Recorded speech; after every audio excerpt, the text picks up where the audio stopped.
Okay, guys, we have a really big problem here.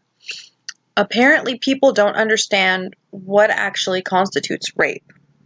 So, general layman's terms, rape is when someone is forced to have sex. It doesn't have to be physical. So, most people, their idea of rape is, oh, someone's holding you down and forcing you, and they're screaming and yelling, and it's violent. And that is definitely rape, don't get me wrong. But there's lots of other kinds of rape too. Someone can threaten you. Of course, there's the whole you can be drugged or drunk kind of thing, and that can be either you drugged yourself, like maybe you were really high or something, or you got drunk, or it can be that the other person slipped you something. Roofies are the most popular, instance of that. And then people can take advantage of you because you are not in a state of mind to make those kinds of decisions, or maybe you don't even know what's going on, or you're just blacked out. Brock Turner. Yeah, I went there.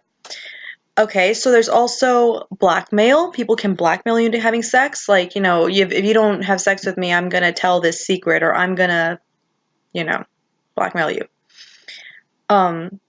Really any kind of coercion constitutes rape.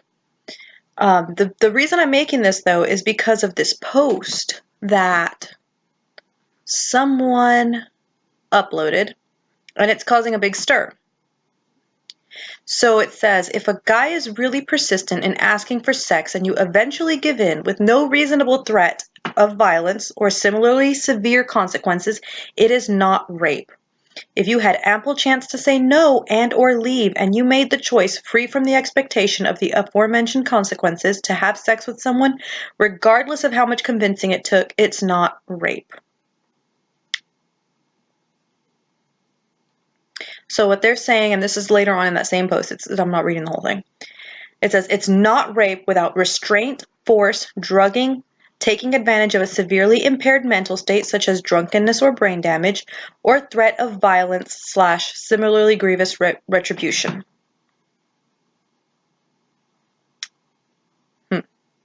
Okay. So I think the line they're kind of walking here is that if a guy keeps pressuring you to have sex and you say no repeatedly, and they keep pressuring you and badgering you and hounding you until you eventually just say yes and give in just so that they can shut the hell up and leave you alone, that does not make it rape. That's what this person's trying to say. And they're trying to put that in that bin where, regretting a sexual encounter does not make it rape. Okay, so regretting something and having said no a million times and then saying yes so that they can leave you alone are two completely different things. If you have said no, if you had made it clear that you are not interested in that person in that way, and they keep on pursuing you and pressuring you and badgering you until you say yes, that still constitutes rape. That is coercion. Okay, and I hope a lot of you, you can be on either end of this, and I'm not saying, only guys can do it or only girls can do it. Everyone needs to understand this. If somebody says no, that they are not interested in you, I don't care if she has a boyfriend or she doesn't have a boyfriend. If she says she is not interested in you, you stop right there. Because if you don't, that's how you end up on the sex offender list. So I think a lot of people have a hard time realizing that this is rape because it's like, oh, well, she eventually said yes. No, she didn't say yes, okay? She said, do what you're going to do so you can leave me the hell alone, is essentially what she said. Okay, and then there's the whole, well, why didn't you just leave? Why didn't you just leave? Okay, so getting to that. First of all, if you have been abused sexually or not sexually, if you have been like emotionally, mentally, whatever, verbally abused within your lifetime, enough to like cause real damage, you're probably not gonna leave because that's what you're used to. You can't leave. Even saying no repeatedly, that should be enough. Okay, they have made their boundaries clear, and you are the one not respecting that. You are the one in the wrong here. Okay, whether she stayed or left is irrelevant. If that person made their boundaries clear and you disrespected those boundaries, you are in the wrong. So why didn't she just leave? Maybe she fucking lives there Maybe that person doesn't have a way to leave. You went with your friends to a party or something out in the boonies, and your friends are off doing their own thing, and you're here with this guy who's pressuring you. Where the hell are you going to go? You're going to walk to the other room? He's going to follow you. You walk outside. Even worse. Don't go where there's no people around, okay? That's even worse. Maybe you live there and you can't. Actually, this kind of rape happens a lot in like marital rape. This is usually what it is.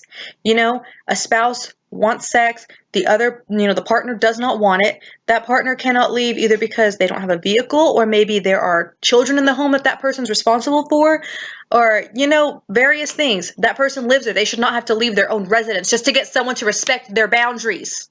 That's all this is. It's the exact same thing you learn in kindergarten. Keep your hands to yourself. That's exactly what I tell my kids.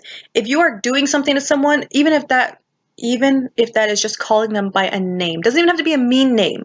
If you are doing or saying something to someone and that person has expressed that they don't want you doing or saying that to them, you stop. It's called respect. Respect for each other as human beings. That's what we do. If I can teach my 7-year-old that if you really want something someone else has, or you really want someone to do something and they don't want to do it, and they have told you they don't want to do it, and you can tell they don't want to do it, you back off. You get over it. Okay? That person is completely entitled to their own bubble. They are allowed to make their own decisions. Okay, we should not have to fight tooth and nail to get out of a situation. Because that was one of the comments on this thread, was that if you did not do everything in your power and you did not, fight tooth and nail to get yourself out of that situation, then that's not rape. Okay, we should not have to live our daily lives, essentially with our walls up, having to fight everyone just so someone could understand that no means no. And I'm not even talking about the little flirty, oh no, I really don't want to, but you know what? Even that is a no. And if she said no, that means no. And there's the whole argument like, oh, well, we can't tell if girls are playing hard to get and stuff. If she says no, take it as a no. And if she really wants it, she will come after it. Okay? Because she said no. So you respect that. It's consensual. If it's mutual, you guys are going to go after each other. Okay? It doesn't have to be one-sided. Just saying. So again, just for the guys in the back, or just for, those girls that didn't hear me the first time, if she says no and you think she might be flirting with you, but you're not real sure, back off. Or if you're not sure that he's flirting with you, back off. And if he or she really wants it or is really interested in you, they'll go after you. Okay? Like, they're not just going to let you walk away. They'll go back after you, okay? And it'll be kind of a back and forth. That's the thing. If it's consensual, it's a back and forth. Okay, when it's one person and the other person is just retreating, that's not consent. Okay, that's the complete opposite of consent. That's I don't want to. Okay? And the sooner you guys can learn that and get over yourselves and start learning how to respect each other and respect each other's boundaries, we can all get along a whole lot faster.